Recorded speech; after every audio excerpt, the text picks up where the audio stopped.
बेटी, तू मायके नहीं आ पाई, इसीलिए तेरी सास बहाना बना रही है।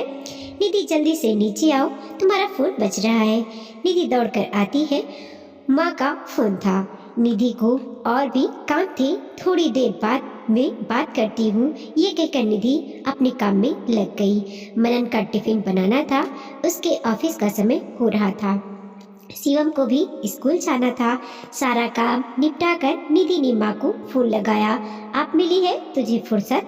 अपनी माँ से 2 घड़ी बात करने की फुर्सत नहीं है? माँ, आप नाराज मत हो, सुबह बहुत काम रहता है, अभी बात कर लेती हूँ, फिर से काम पर लगना है। सासू माँ भी मंदिर से आने वाली है। आप बताइए क्या हाल है? निधि ने चाय की चुस्की लेते हुए कहा, हाल तो ठीक नहीं है। तेरी भाभी मायके जा रही है और मुझसे अब काम नहीं होता है। मैं थक जाती हूँ। इतना बड़ा घर और सबका खाना अब मुझसे नहीं बनता है।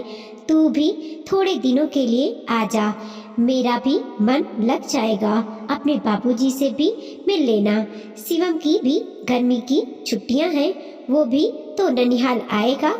ठीक है, मैं अपनी सास से पूछकर बताती हूँ। निधि की सासू माँ गायत्री देवी मंदिर से आ गई थी। निधि, चाय दे दो। निधि ने फटाफट चाय दे दी। मुझे कुछ दिनों के लिए मायके जाना है। हाँ, तो चली जाओ, अच्छा है, 2 दिन बाद चली जाओ, तब शिवम की भी गर्मियों की छुट्टी शुरू हो जाएगी। गायत्री देवी ने प्यार से कहा। वो निधि को अपनी बेटी के जैसा ही मानती थी। निधि के कोई ननद नहीं थी और निधि घर में अकेली बहू थी। वो गायत्री देवी और ससुर जी की लाडली ही बनकर रहती थी। निधि ने जाने की तैयारी शुरू कर दी। अपने और शिवम के कपड़े रख लिए। ससुराल में उसे सब तरह के कपड़े पहनने की आज़ादी थी, पर मायके में वो हमेशा सूट में ही रहती थी, इसीलिए अलग से भी सूट भी जमा लिए। बाबूजी का बहू बेटी का वेस्टर्न कपड़े पहनना पसंद नहीं था। इधर ससुराल वाले आधुनिक और खुले विचारों के थे। निधि का ससुराल में बड़ा मन लगता था। वो बार बार मायके जाने की जिद नहीं करती थी, क्योंकि वो ससुराल में भी बहुत ही खुश थी। माँ जब ज्यादा ही जोर देकर बुलाती तो वो जाती थी। माँ भी उसे तभी बुलाती थी जब उसकी भाभी मायके चली जाती थी। निधि का मायके आकर रहना उसकी भाभी को पसंद नहीं था। ना ही वो निधि को मान सम्मान देती थी, ना ही ढंग से बात करती थी। निधि भी माँ का मन रखने के लिए 2-4 दिन रहकर आ जाती थी। जिस दिन निधि मायके जाने वाली थी, उसी सुबह गायत्री देवी बाथरूम से फिसल जाती है और उनके पैर में भयंकर दर्द होता है। निधि घबरा जाती है। सब लोग उन्हें अस्पताल लेकर जाते हैं। निधि भी अपनी माँ को फोन कर देती है कि मैं इस बार मायके नहीं आ पाऊंगी, क्योंकि मम्मी जी बाथरूम में गिर गई हैं और उन्हें चोट आई है। निधि की माँ कहती है, निधि ज्यादा चोट नहीं होगी, तू मायके नहीं आ पाए इसीलिए बहाना बना रही है, ताकि उन्हें काम ना करना पड़े, घर ना संभालना पड़े। नहीं माँ, मम्मी जी ऐसी नहीं है और उन्हें सचमुच चोट आई है। मैं मानती हूँ माँ की जगह कोई नहीं ले सकता, पर उन्होंने मुझे माँ से बढ़कर माँ जैसा ही प्यार दिया है। मेरे दुख और तकलीफ में हमेशा मेरा साथ दिया है। मम्मी जी ने डिलीवरी में मुझे पूरा 1.25 महीने आराम करवाया है। वो मेरी हर पसंद और नापसंद का ख्याल रखती हैं। तो फिर मैं इतनी स्वार्थी कैसे हो सकती हूँ कि अपनी माँ को दर्द में छोड़कर आ जाऊँ? ये मुझसे नहीं होगा। आप भी अपनी सोच बदलिए। हर सास बुरी नहीं होती। मम्मी जी के तो कोई बेटी भी नहीं है, उन्होंने मुझे ही अपनी बेटी माना है, तो मैं अपनी माँ को परेशानी में छोड़कर नहीं आ सकती। अस्पताल से मनन का फोन आया। मम्मी के पैर में फ्रैक्चर हो गया है और डॉक्टर ने आराम को बोला है। घर आते ही निधि की गायत्री देवी ने कहा, मेरी वजह से तुम्हारी छुट्टियां खराब हो गई, तुम अपने मायके नहीं जा पाई, इसका मुझे बहुत बड़ा खेद है। मम्मी जी, मेरे लिए आपकी सेवा पहले है। आपने मुझे अपनी बेटी माना है। ये बेटी अपनी माँ के साथ ही छुट्टियां बिताएंगी। शिवम और निधि गायत्री देवी का बड़ा ध्यान रखते थे। निधि घर का और खाने पीने का काम संभालती थी, तो शिवम और गायत्री देवी के पति तीनों मिलकर ताश, लूडो और शतरंज खेलते थे ताकि उनका समय बीत जाए। दोनों के साथ और पास रहने से गायत्री देवी का मन भी लगा रहा। निधि की सेवा और पोते शिवम के साथ से गायत्री देवी जल्दी ही ठीक हो गई। दोस्तों, सास अगर बहू को बेटी माने तो फिर बहू भी अपने फर्ज से कभी पीछे नहीं हटती। पतिदेव अन्याय के खिलाफ बोलना सीखो। नव विवाहिता कनक अपने पति सुवीर के साथ ससुराल की देरी पर गृह प्रवेश के लिए खड़ी थी। चावल से भरे हुए कलश को पांव से गिरा उसने अंदर प्रवेश किया। उसकी सासू माँ रमा देवी पूरे विधि विधान के साथ उसे अंदर ले गई। विधि विधानों के दौरान उनके द्वारा दिए जा रहे निर्देशों के ढंग से ही कनक समझ गई थी कि उसकी सासू माँ काफी दबंग किस्म की महिला है। वह एक ममतामयी माँ कम और शासन को हाथ में रखने वाली सासू माँ अधक नजर आ रही है। रात को सुवीर ने भी उसे यही समझाया कि वह माँ के कहे पर चले और माँ को नाराज ना करे। माँ हमेशा अपने मन की करती आई है और आगे भी यही होगा। कनक को थोड़ा अजीब तो लगा, परंतु उसने कुछ नहीं कहा, सिर्फ सिर हिलाकर रह गई।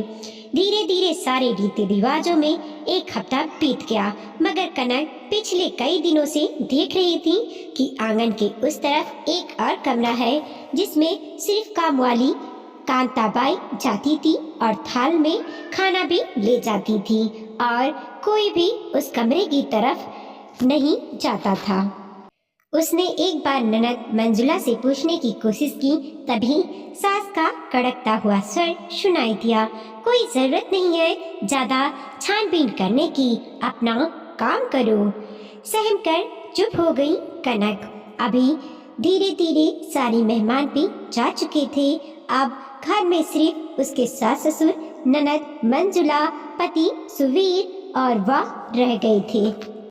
एक दिन दोपहर को जब सभी अपने कमरों में आराम कर रहे थे, पति सुवीर भी कहीं नजर नहीं आ रहा था। वह दबे पांव आंगन के उस पार उस कमरे तक जा पहुंची। वहाँ जो उसने देखा उसकी आंखें फटी की फटी रह गईं। एक बहुत ही दुर्बल कृशकाय वृद्ध महिला बिस्तर पर पड़ी थी। बगल में ही तिपाई पर खाने का थाल रखा था। खाना क्या था? पतला सा चावल का पानी था। उस महिला के पूरे शरीर पर बिस्तर के पड़े रहने के कारण छाले उभर आए थे। सुवीर सावधानी पूर्वक उनके छालों पर मरहम लगाने का प्रयास कर रहा था।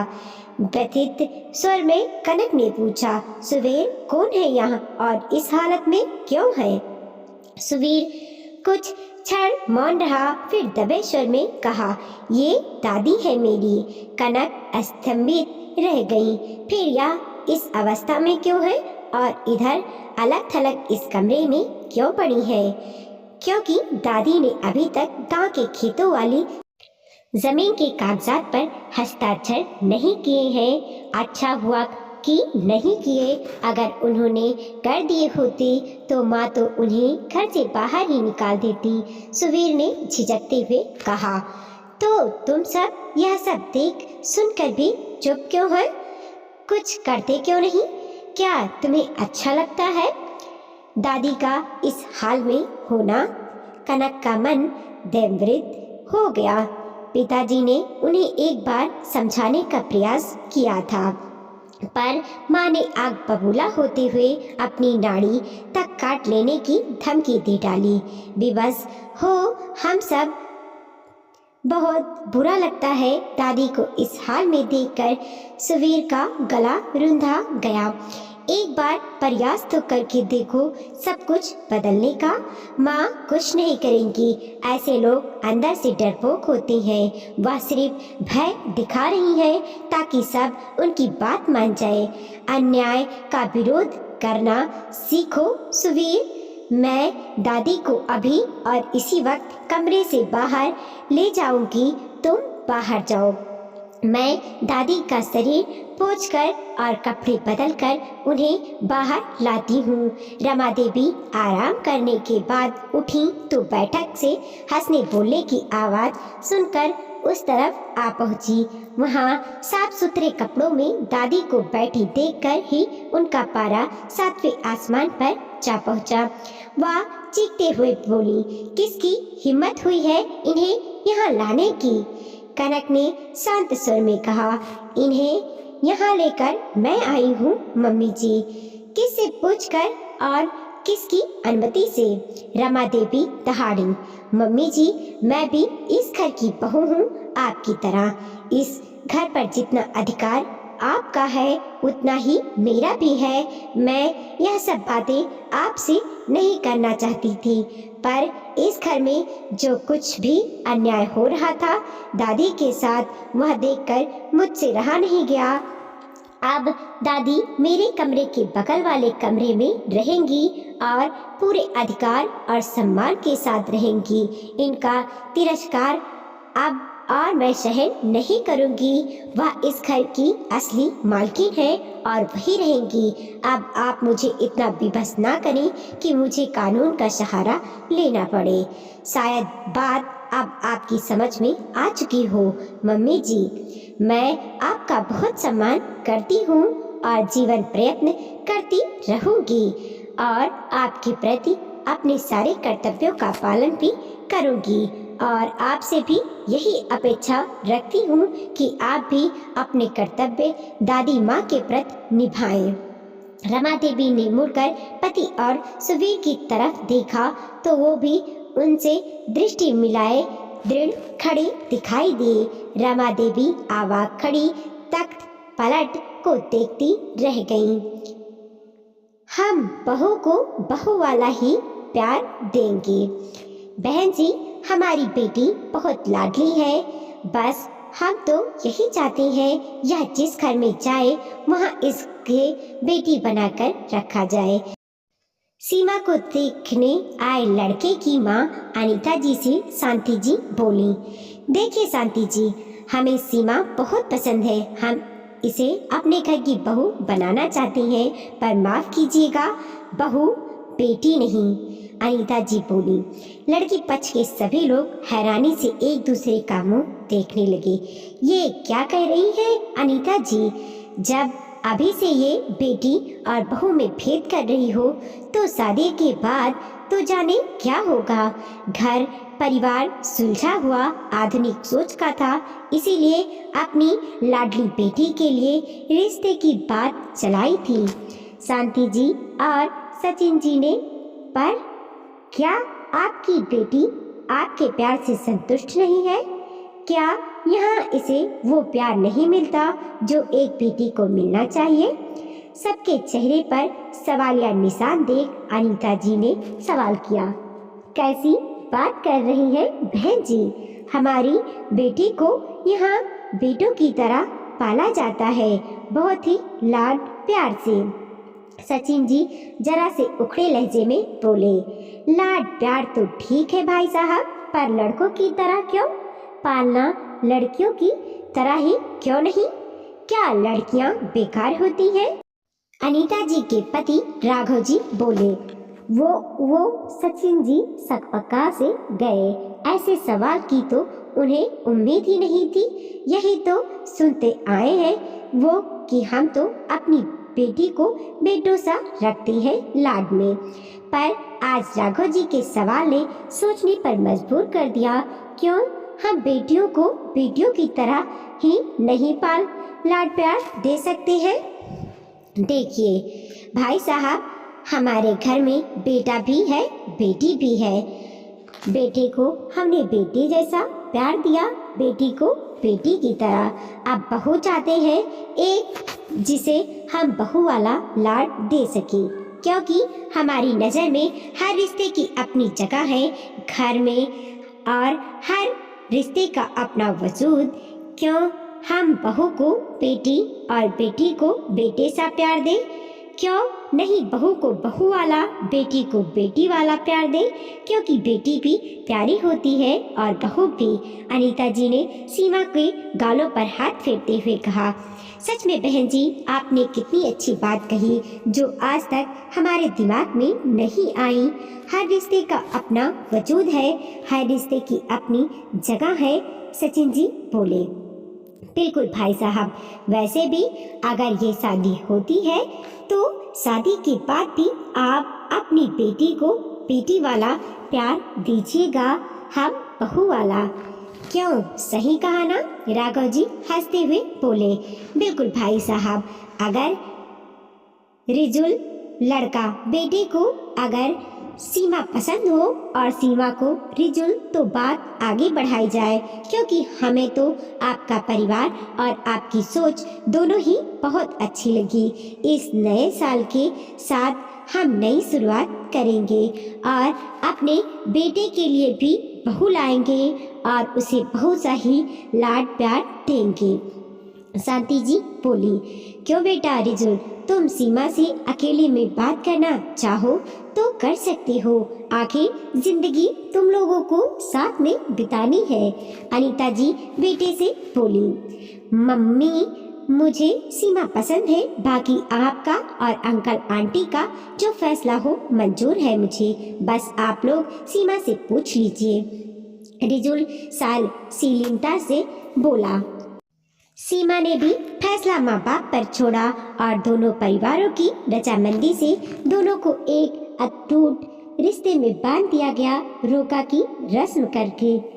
दोस्तों, हम अक्सर सुनते हैं कि बहू को हम बेटी सा रखेंगे या हम अपनी बेटी को बेटों की तरह पालते हैं, पर ऐसा क्यों बोलते हैं लोग? क्या बेटी होना गलत है? क्या बहू होना गलत है? क्यों नहीं, हम जो रिश्ता जैसा है उसे उसी रूप में प्यार दुलार दे सकते हैं। वीडियो को लाइक कीजिए, कमेंट कीजिए और अपने दोस्तों के साथ जरूर शेयर कीजिए। चैनल पर नए हैं प्लीज़ सब्सक्राइब कीजिए और देखते रहिए मोटिवेशनल स्टोरी।